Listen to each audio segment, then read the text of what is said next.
When the Buhari government came into power, one of the things they did was, to put a ban on, medical trips or some form of trips by ministry and everything, and quietly just continue to change it. Nobody.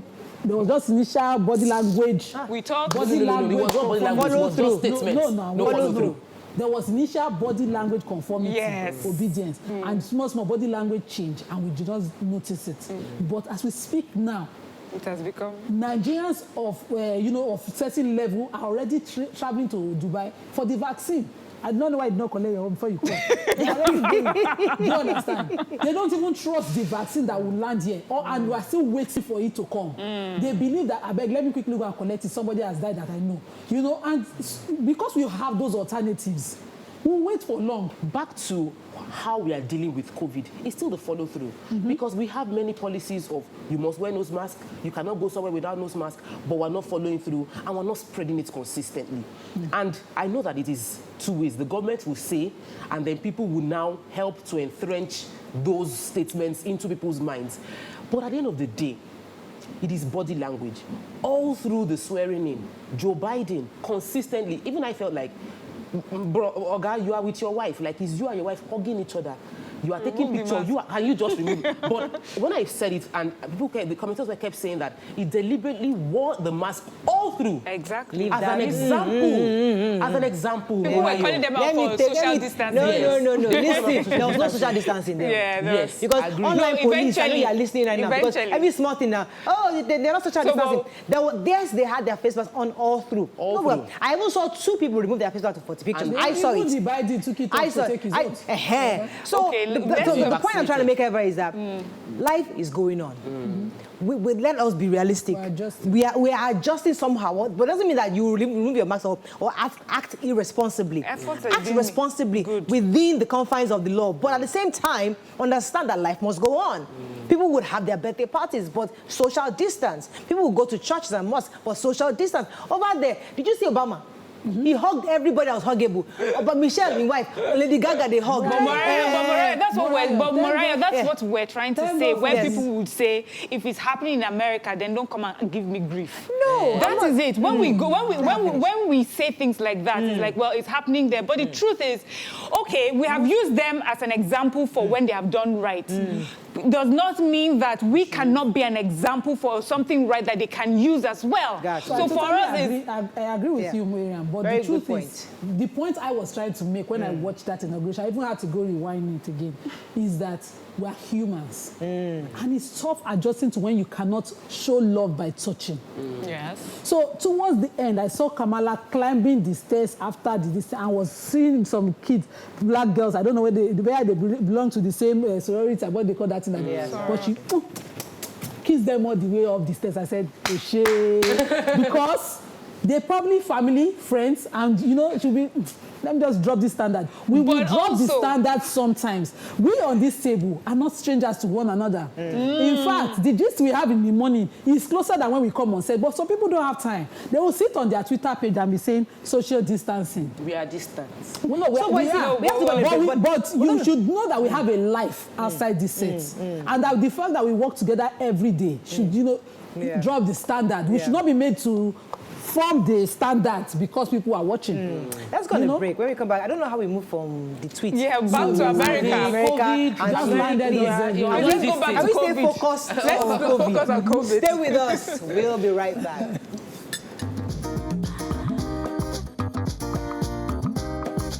Stay tuned. Your View will be right back. In the beginning, when we were talking about this COVID, I remember remember the NAFDAC lady, she came and we were talking about she was talking about some Nigerians who were trying to find a cure or a remedy locally, and that they were looking into it. We never heard how that went. We never heard if, they needed more funds and, they needed more science, to help push it. We just quickly waited for vaccine. Let me just add one more. Remember we took, was it Seychelles? Yes, Seychelles. So we took their drink. In the end, it worked out that well. It wasn't really something. But their country stood with it in front of international television, and they pushed it with their, they supported them. Well, Madagascar drink. Okay, so I just thought came to my head that those of us who have a bit of education are probably the main problem of our country. And the reason why I say that, because when you have somebody, for example, travel abroad, come back and maybe you see waffles, you see sausages, you see these things that you like, right? You come back home. Instead of you to see how can we use our local resources to make a version, no, you import it. Now you're now bringing the taste, the foreign taste, you're bringing it abroad, and then we are not looking within. Let me get my point. We are the ones that brought in the cable TV. We are the ones that brought in all the things we see abroad, not looking within that. How do we develop our own? How do we make our own economy such that we utilize only what we have? No, we are the ones, because the poor man doesn't eat waffles. He doesn't care about it. He might not have cable. He's comfortable taking his ogi in the morning. He's comfortable taking his rice. He's comfortable taking his eba. He's fine. But you that are educated, you are the one whose taste buds are no more wants those things. So you are the one that are actually the problem of Nigeria's development, because you have actually internationalized our thinking and the way we see life. So on this point that you made, yes, the educated people, when I was growing up, they made an effort to copy whatever they see there locally, but we had a mentality that whatever was foreign cannot be imitated. It's an imitation when it is done here. True. There was this cola drink, I'm struggling to remember the name. It was locally made here. It was a strong competition to the, you know, the main brands, these two main brands. And I used to take only that cola drink at the age of 10. Suddenly, that industry went down. The people who should fund by loan will not even fund the big man's business. The man himself was a one-man business. The son did not see the vision. Gradually, we will kill the idea, but that we don't have those people who constantly wake up every day with those kind of dreams and vision here is wrong. We do, but how do we jump and support our own? We always have the mentality that if it's not foreign, it's not comfortable. Did you see my dress? It just landed. You know, this abaya is made from Saudi. So when they make you boo-boo in the same shape of an abaya, you look at it and say, Ankara ni. Let me just add to that. Most of the time when you see African art or African clothing abroad, you would see them mostly in like museums, like art shops. It's not mainstream. It's not something, but in all fairness, I think many Nigerians, especially the young ones, are pushing hard to make Nigerian and African-ness mainstream. We've done that with our music. You know, we always refer to our music. We're doing that with Nollywood, with our fashion as well. It is. So my question to you, Mariam, should Nigerians take a step back? Should we take a step back from taking international coffee? No, Mariah. Should we take a step back from all those things we do? No, we can't do that. This is where we have found ourselves in the world. It's the 21st century. And honestly, it's a global village. We will have influences from different places. But we also need to push Africa, Nigeria, also to be part of the mainstream influence. There's a challenge going on social media called the Fufu Challenge. And you see Chinese people eating fufu with different soups. Some like it, some don't. But it's a conversation. People know us now beyond jollof rice. Oh, so there's something else. There's soup. There's something. So that's what we need to do. So for me, I would say that, one, human nature is to be selfish. If there's no government policy, if there's no security, the human nature would... We saw what happened with NSAS. People took to looting. It's human nature to want to explore where there is nothing restricting you, no boundaries. It is, why would you stop me from drinking my American coffee or my Japanese green tea as I can afford it? But if the government makes a decision as a policy that I want us to grow, and we do lip service, no follow through, buy Nigeria, grow the Naira, it's been made policy, good people, great nation. We've had it reinvented in different forms by different information and ministers, creating brand reorientation, but they haven't, personally as leaders, followed through. When we see developed countries, they did the job. But it's not always the truth that it's only by closing your economy. Chinese closed their economy to grow. India largely closed their economy to grow. But Dubai didn't close their economy to grow. Dubai opened up their economy, created an enabling environment, said, if you are Chinese, you are American, you can help us grow and develop, come here. We would allow you work. You will have free trade zones. You can put in your buildings. You can do all of that. So there are different systems. The issue is we don't have, our government isn't ready to say this is the vision, this is how we're going to make it work. Okay. For us, we have enough resources within ourselves to create everything. Again. But the government themselves need to choose that. We would only use innocent mottos. We would only wear Ankaras and we would only wear local, no more suits. Where local businesses don't say my weave on. Natural hair is fashionable. Yeah. We must make it like and I always, when you mention innocent, I'm going to go on a break very soon. I always like to give credit to TVC CEO because he's not a Nigerian. He's Irish. But he came here and automatically he wanted to buy cars. And he said, and somebody said, oh, they're Nigerian cars. Really? For him, it did not make any sense. To go outside. To go outside a Nigerian brand. It didn't even make any sense. He made sure all our official cars are innocent. Because that's somebody who's a foreigner. Understands loyalty. Understands branding, understands loyalty, understands that we must patronize within. Patriotism is what he understands. And I want to say something to Nigerians. We should learn to forgive our locally produced mistakes. Because we always quickly say, it's not perfect, it's not of standard. We should follow through those mistakes. Imagine that I have an Ankara jacket. I insisted, Ashoke jacket. I insisted, I'm still looking for what to combine it with. But I took my Ashoke, instead of making it into a gele, since I don't wear gele, into a jacket. And when it came, I loved it. It's still hanging in my wardrobe. I'm looking at it. To a red carpet event, let's insist this will be the standard. We do that. We do. And we should forgive the mistakes. You know, when we sit down, we should be partial when we are the ones doing fashion policing. Because if our rice is not properly stoned, insist on the standard. Talk to the producer, but it's locally. Yes, I agree with you because we have companies, foreign companies, car brands, they will recall. They make mistakes with their production. There are checks and balances, they recall. They don't stop the company. They don't stop. It doesn't mean they will not buy from the company next time. They will say, recall your products, and then we should create that system. That's the problem, Mariam. Mariam is like, because your taste buds are totally acclimatized to foreign brands. When you say forgive mistakes, we have been forgiving mistakes. No, we haven't. The only going to break. When we come back, we'll talk about those things we've been forgiving and not forgiving. Stay with us, we'll be right back.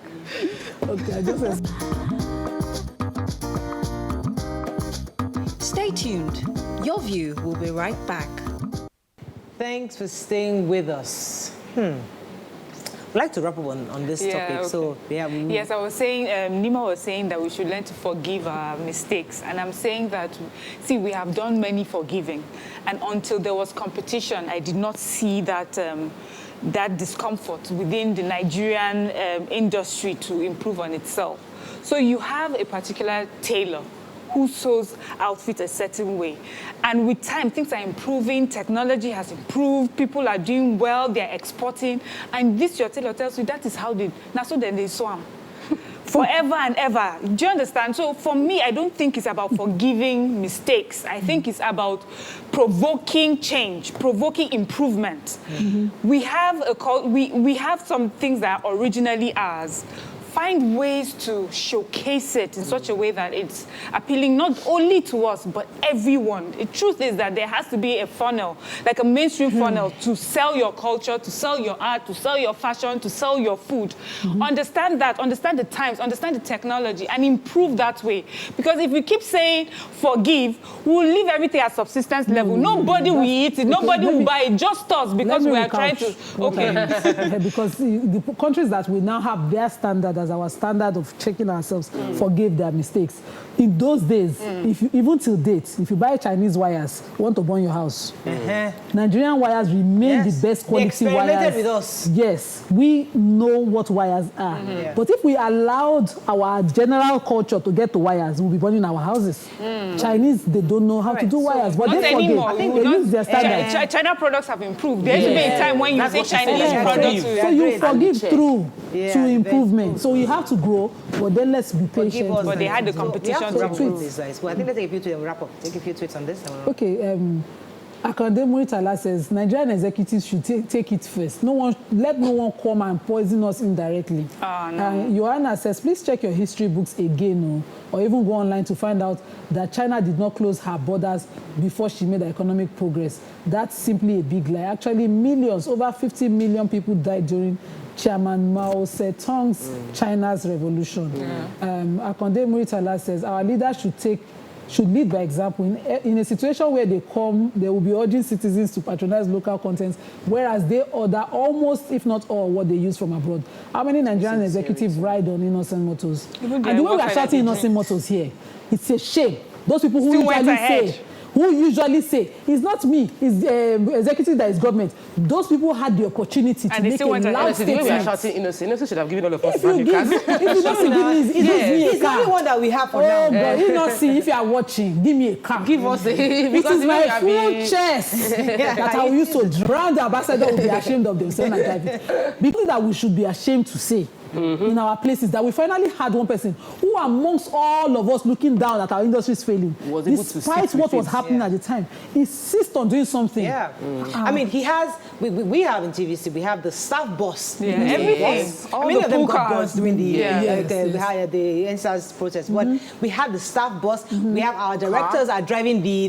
one that looks like a G-Wagon that our director drives. There are a few that the smaller cars, the sedan cars, the pool cars. So we, TVC, identifies with the Nigerian brand. And I think many companies should. Because, you see, we must begin to look within, whether we like it or not. And we must fund our economy. Yes. Because when the money circulates... Unfortunately, Innocent is still bringing it from... It's still bringing it from abroad. But at least... Government policies that suddenly killed the housing policies of Jakande, such that an average civil servant cannot afford quality house.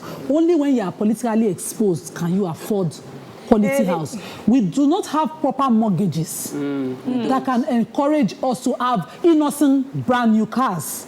Yes, they are locally produced, but you cannot just walk out there and go and buy it. Because let me go back. Because we don't have a system such that I can track it. And that's what happens with the NIN number that we need now. Everybody must be able to be tracked so that if you go and get a loan to get an innocent car, I can track and track. You can't run away. If I take a loan to get a car, of course I will put down certain things. Take loans to run away. Have you got to AMCON? I was going to say, AMCON is looking for people. So AMCON is not looking for poor people. AMCON is looking for the big people. Big people. Thank you. The point I'm trying to make is that, you see, yes, we all seem to have all the answers. But sometimes we don't all have all the answers. Now, the government has said, do your NIN. We are all here complaining. There's crowd. There's this. How can you announce it now? Jam is coming out. But the truth is that if we all have a number that can identify every single citizen, yes, it will help. You will now, the America that you're all like, they have social security number. You can get a loan. Your ordinary cop, you can pay it instrumentally. Why? Because I can monitor. You can't default. You're right. So the point is that it starts from somewhere. But my problem with the government is that you're not communicating the benefits. If we're saying go and do NIN, just ask everybody to go and do NIN. That's not the problem. The problem is not that they're not communicating the benefits. Nigerians understand the benefits. It's how, it is how you decide to go about it. Every America has social security number. From birth. Exactly. We get birth certificates, don't we? Yes. Why is it not something? Exactly. Why don't we get to that point? No. We are trying to solve there's a decay we're trying to fix. I get it. So now, this is where we are right now. You cannot tell me in a pandemic, grouping people and converging them in one spot is the best way to do about it. Just because NIN is important. You can take different centers to different places. Smaller cells. I have people register. See, let me just finish. The thing is, every time we say, this is important, when we criticize the government, we're not criticizing the whole thing in entirety.